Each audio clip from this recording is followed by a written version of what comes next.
Mlaleli wami, ngikuphathele inkulumo yakhe-ke ubaba uZuma njengoba bekhuluma odabeni lwakhe uBonkosi laphana-ke uBonkosi obaziwa ngeShoshovu noma nge-Youth League, ngumphathi we-Youth League laphana ngaphansi kwayo-ke MK Party, umkhonto wesizwe. Ubaba uZuma-ke uyachaza isizathu noma-ke imbangela ey'gcina zenza ukuthi abantu bexoshwe kangaka ngaphansi kophiko i-MK. Lalela futhi umkhonto wesizwe uma ukhuluma ipolitiki awungathuka abantu, awungathuka abantu. Ipolitiki okhuluma ngomunye umuntu isho ukuthini? Ngishishimane asanyundi namhlanje ngoba sokukhuluma nangesingisi ungazi abasakwazi ukunyunda manje ula umela abantu kodwa uyabathuka futhi. Ngisho umuntu ophikisana naye ngenhlonipho ngamazwi epolitiki, hayi uthukane nabantu. Benzeni umuntu ngoba lo muntu kuthina noma engale siyamfuna ngala, sifuna ukumwina. Uzomwina kanjani kumthethisi? Ipolitiki efile leyo, unless ipolitiki yakhe incane. Bafuna ukufundisa impela uqinisile. Awuzuzi lutho ngokuthuka umuntu kwezepolitiki. Khuluma iqiniso nje ukuthi sifuna ukwenza lokho. Iqiniso lihlale limile. Amanga abazi isiZulu bathi amanga anenyawo emfishane mawugijima shesha khathala. Iqiniso lenyawo ezinde hamba lize kufike ekugcineni. Sisazobakhipha nje sibafake sibakhiphe abonayo. Baningi asebonile already la kuthina. Kungekudala nizoza njengoba ngizwa nje. Njengoba ngisho nje. Nizoza kungekudala. Abaholi impela abakhona bebele phezulu. Bangase bekhale phansi.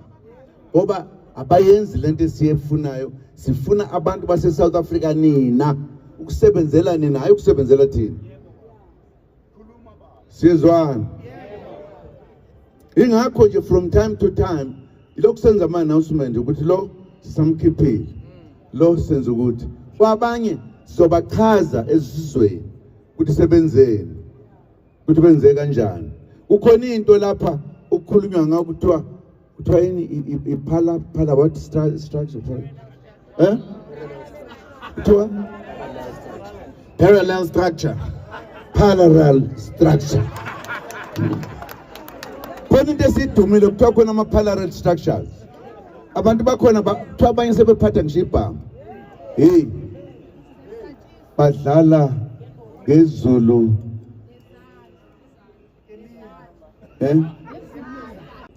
Asiyona le nhlobo ebikhona yama-political parties. Senye inhlobo. Sifuna ukuhamba ngale ndlela esifuna ukuhamba ngayo. Abantu abaney'nkani iqhwaga ey'funa ukuthatha ikhundla ngenkani. Sorry. Awunange ngifundisa asikisi. Ngiyafunda. Ngifuna nje ukuba nakwazi lokho ukuthi sathi istructure ezikhona okwamanje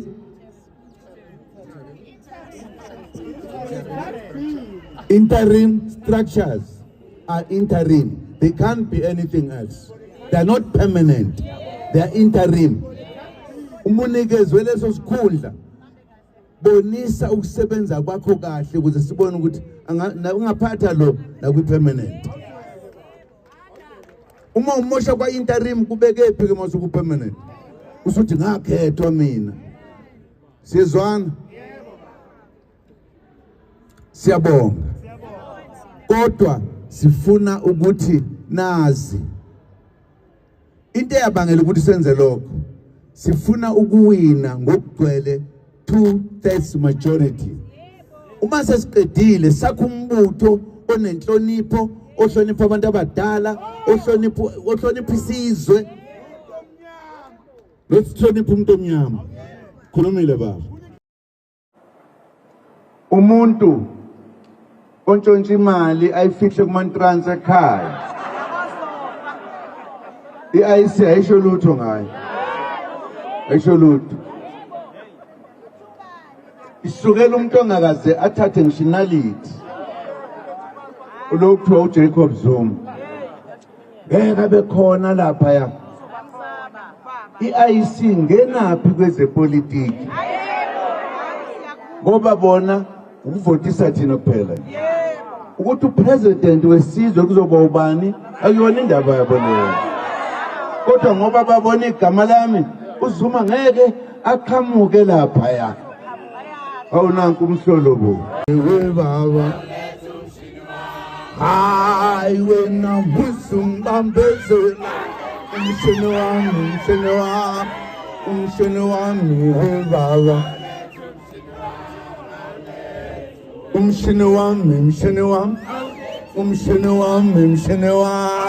umshini wami baba awuletho umshini wami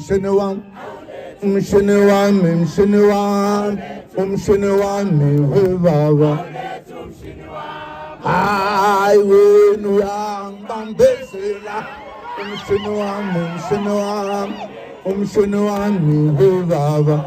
baba hayi wena musumbambezela umshini wami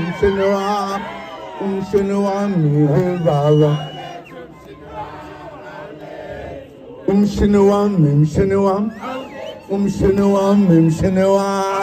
umshini wami baba awuletho umshini wami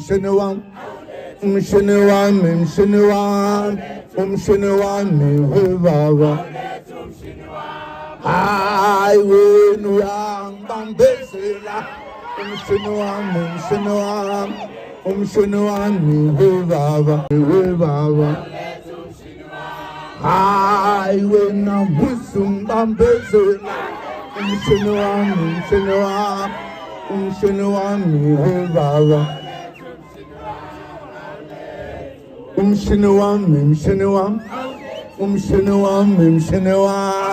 umshini wami baba awuletho umshini wami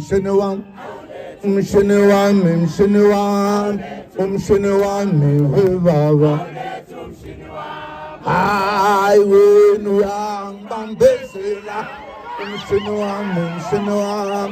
umshini wami baba futhi umkhonto wesizwe uma ukhuluma ipolitiki awungathuka abantu